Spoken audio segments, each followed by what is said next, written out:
A very good morning to my dear students. So I am back today with a new chapter. That is your first chapter of your English literature, the first flight, and the first chapter is A Letter to God by G.L. Fuentes. But before I start this, let me ask you to please subscribe my channel so that you can get all the new chapters and notifications whenever I post any of my video. In my last class or in my previous videos, you can see I have given you all the explanation of the two poems, that is Dust of Snow by Robert Frost and Fire and Ice, that is also by Robert Frost. In that video, you can easily find the explanation of these two poems. Now today, we will be doing A Letter to God by G.L. Fuentes. Before I go to the chapter, let me tell you about G.L. Fuentes. Now the author, G.L. Fuentes, he was a Mexican.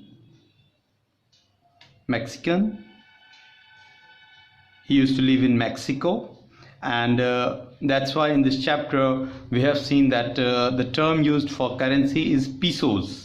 Pesos is the standard term that is used in Mexico for currency. Now, G.L. Fuentes, he was also a poet, famous poet, writer, and a journalist. Clear? So, that is about the author, G.L. Fuentes. Now here, in this chapter, A Letter to God, that is your first chapter of first flight of English. And here this lesson, A Letter to God. Okay? In this lesson, the writer very ironically talks about faith. Actually, about faith, there is an old saying that faith can move mountains. अगर विश्वास हो तो पर्वत को भी हिलाया जा सकता है, and it's very true. Our faith that only decides what we can do, what we cannot. हमारी जिस काम में जितनी ज़्यादा faith होती है, विश्वास होती है, उस काम की कामयाब होने की उतनी ज़्यादा chances होते हैं. The more faithful we are, the more we have faith, the more is the success rate. Now here, in this chapter, the writer, he talks about faith. Clear? And this chapter, this lesson is also ironical. Ironical in the sense, at the end, we find the ending of the chapter very funny. Once I will explain you the entire chapter, you will find that at the end is very funny and opposite in the sense, when you will go through the entire story, पूरे कहानी को पढ़ने के बाद जो end है इस कहानी की, you will get to know, you will think that the story should not end in this way, because हम देखते हैं कि जो व्यक्ति इस चैप्टर में इस किसान की जो लोग सहायता करते हैं, actually the farmer, that particular जो farmer है वो किसान है, वो उन्हीं लोगों के खिलाफ वो बोलते हैं, उन्हीं लोगों पे वो गुस्सा करते हैं, जो कि नहीं होना चाहिए. बिकॉज जो पोस्ट ऑफिस एम्प्लॉय है, you will get to know the entire thing once I will explain you the chapter. You will get to know कि जो पोस्ट ऑफिस एम्प्लॉय है, जो इस फार्मर की मदद करते हैं, वे लोग बहुत अपने सैलरी में से इवन पैसे इकट्ठा करके कंट्रीब्यूट करके एक फार्मर की मदद करते हैं. एंड एट द एंड वही फार्मर जो है उन पोस्ट ऑफिस एम्प्लॉय को बंच ऑफ क्रुक्स बुलाते हैं, बेईमान बुलाते हैं, उन्हीं को कोसते हैं. So in that case, in that sense, we can say that the end of the chapter is quite ironical. Clear?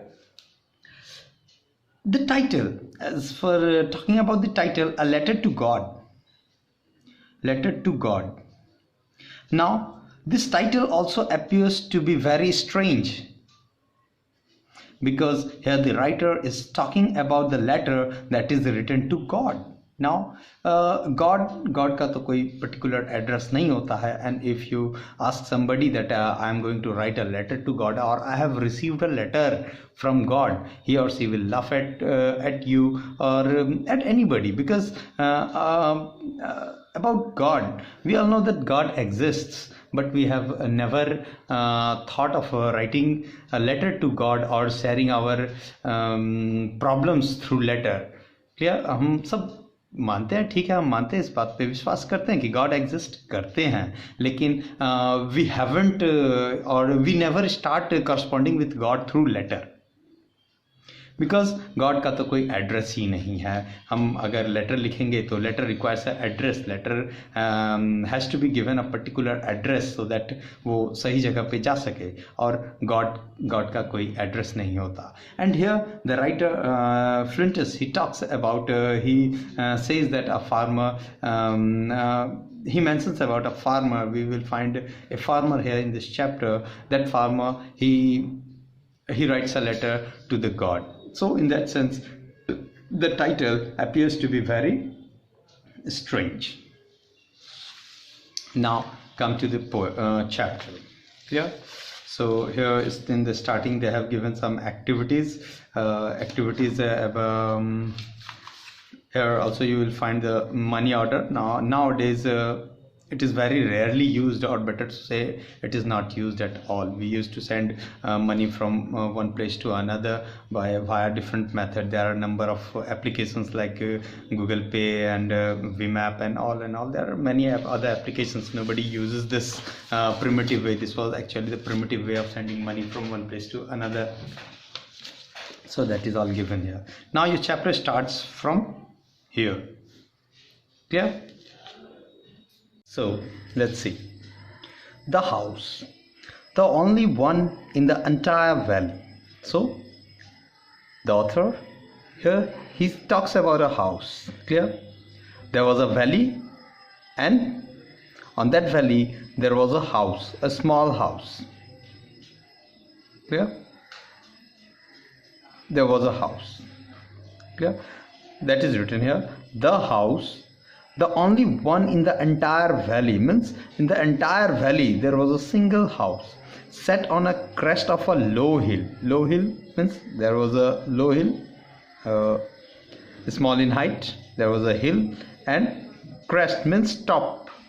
At the top of that hill there was the house situated. एक छोटी सी पर्वत थी, उसके ऊपर एक घर था, और सिंगल घर, सिर्फ एक घर था. वहाँ आसपास दूर दूर तक कोई भी घर नहीं था.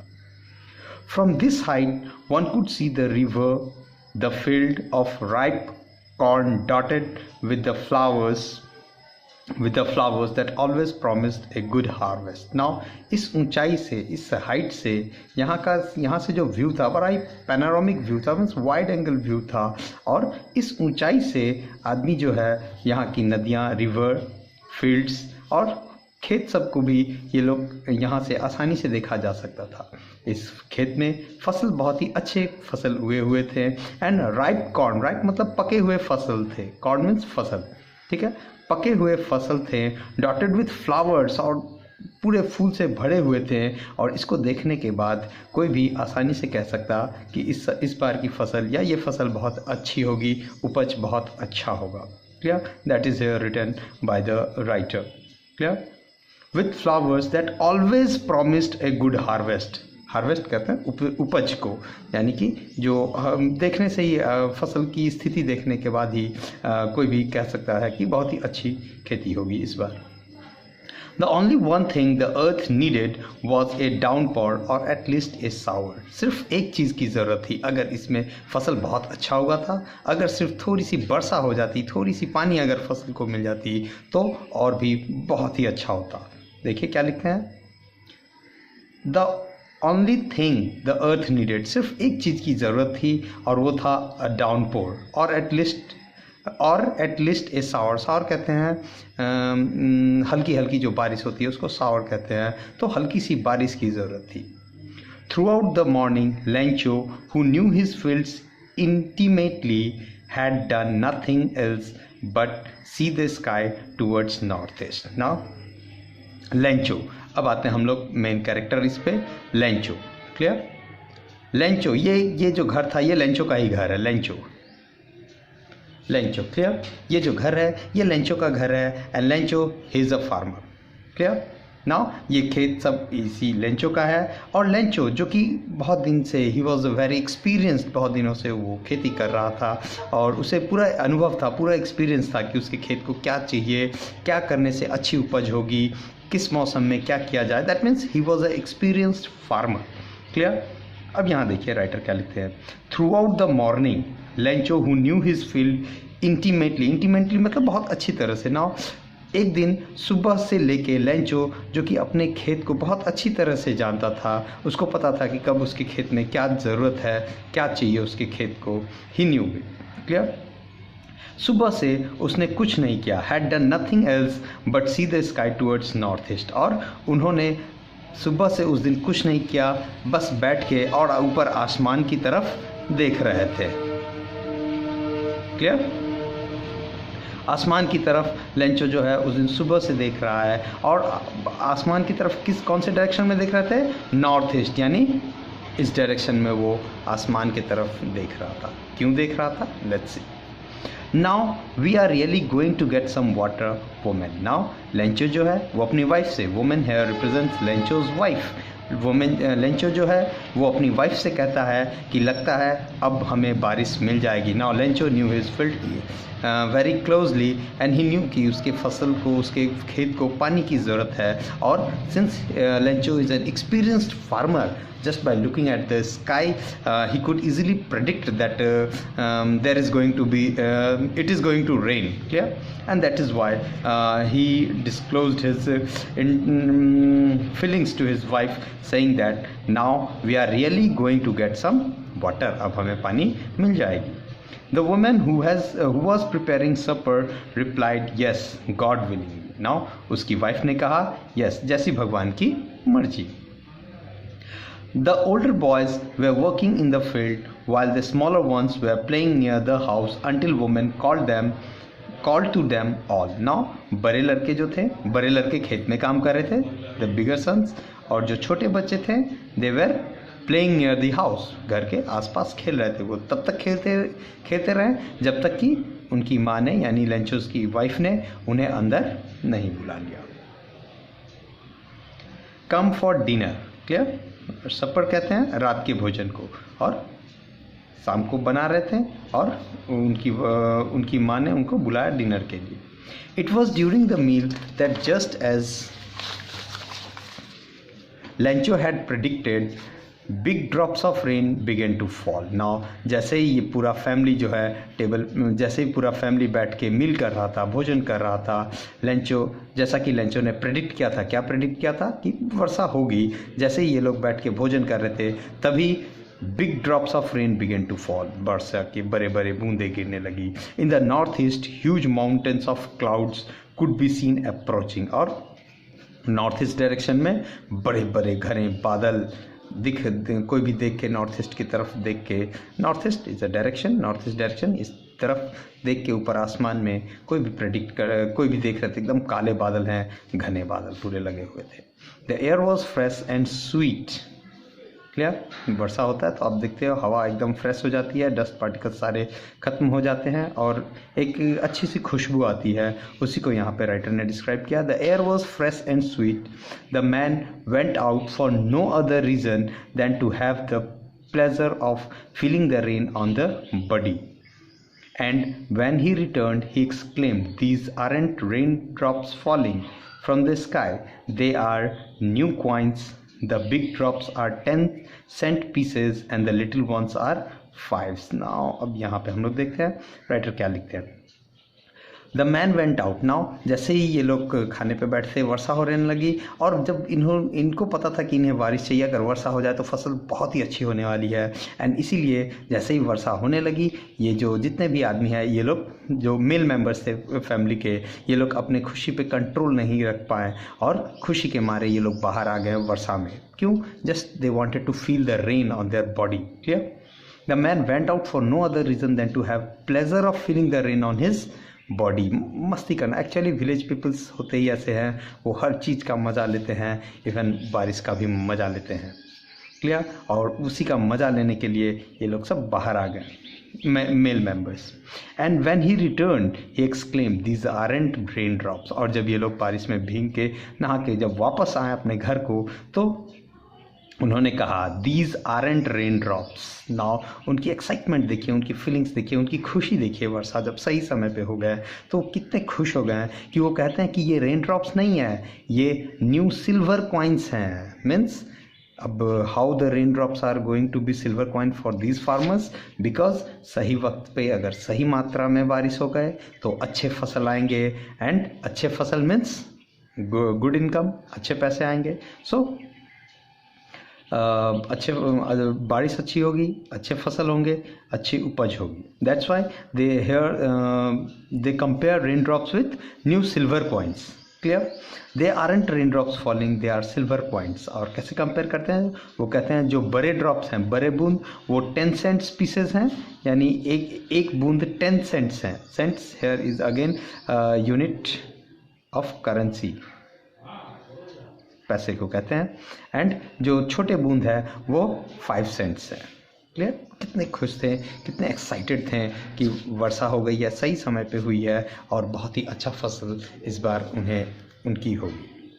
With a satisfied expression, he regarded the fields of ripe corn with its flower draped in a kirtle of rain. Now, काफ़ी संतुष्ट थे, सेटिस्फाइड थे। वो देख रहे थे कि उनके जो फसल हैं, जो फूल लगे हुए फसल थे, वो चारों तरफ से बारिश के बूंदों से ढके हुए हैं। ड्रैप मीन्स ढका हुआ, विथ अ कर्टल कहते हैं पर्दे को, ऑफ रेन, यानी फ्लावर्स थे, फसल थे और इसके चारों ओर बारिश के बूंदे गिर रहे थे। तो एक बहुत ही ब्यूटीफुल सीन था।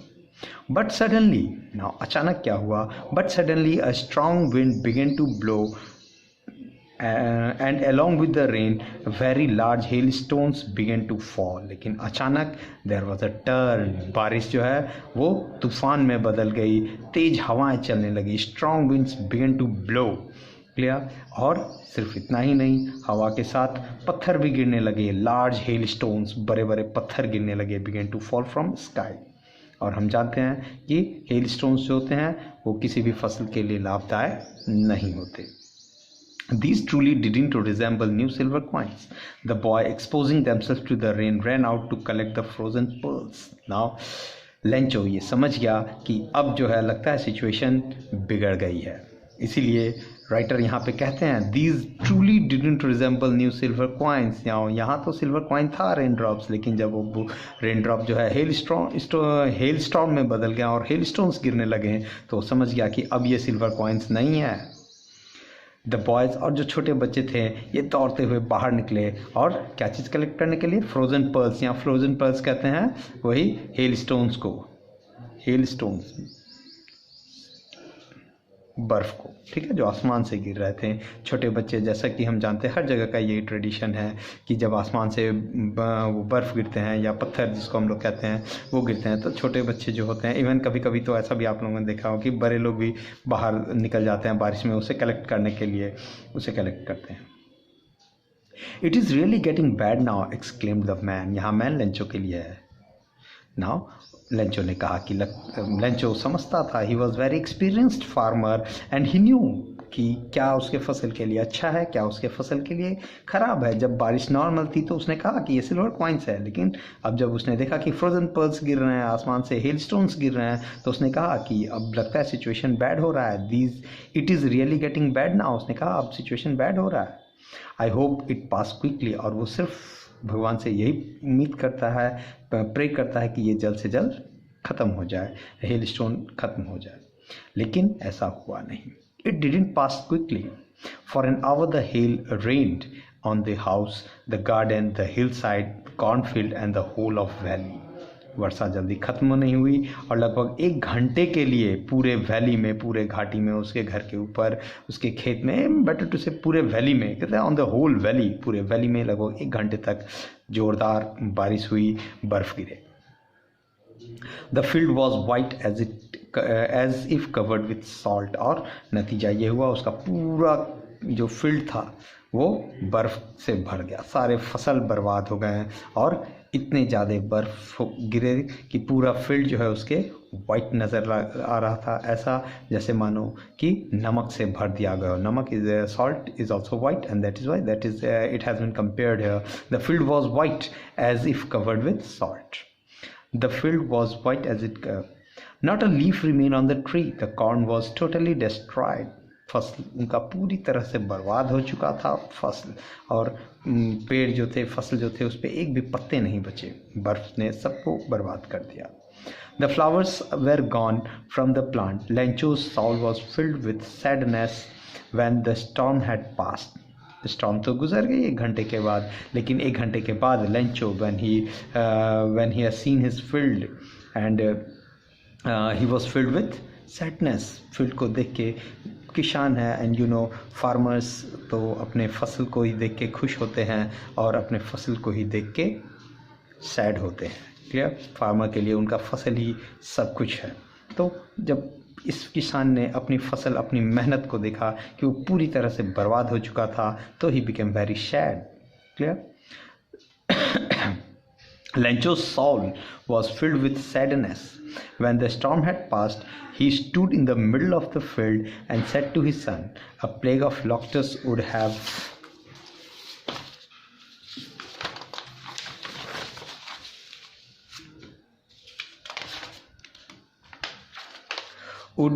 flew, so broke out laughing."